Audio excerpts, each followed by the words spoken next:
రా కోతి, మీ maths sir slip test conduct చేశారా? అవును యతి, నాకు అవుట్ ఆఫ్ 10 కి 7 మార్క్స్ వచ్చాయి. 3 పోయినాయి. మరి నీకెన్ని మార్క్స్ వచ్చాయి?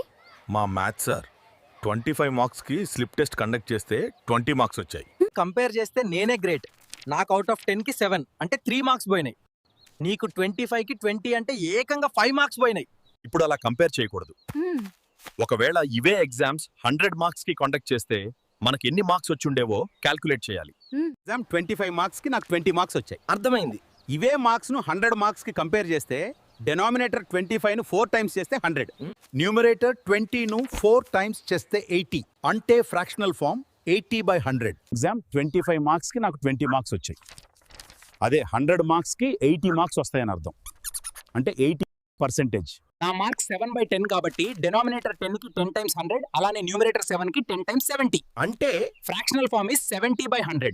ఎగ్జామ్ 10 మార్క్స్ కి నాకు 7 వచ్చాయి. ఇవే మార్క్స్ ని 100 కి కంపేర్ చేస్తే నాకు 70 మార్క్స్ వస్తాయి, అంటే 70% అన్నమాట.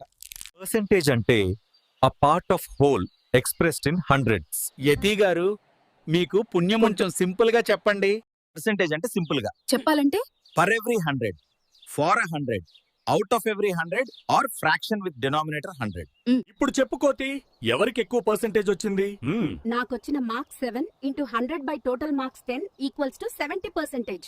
నీకు వచ్చిన marks 20 into 100 by total marks 25 equals to 80%. 3 marks పోయినా నాకన్నా 5 మార్క్స్ పోయినా నువ్వే గ్రేట్ అంటావు.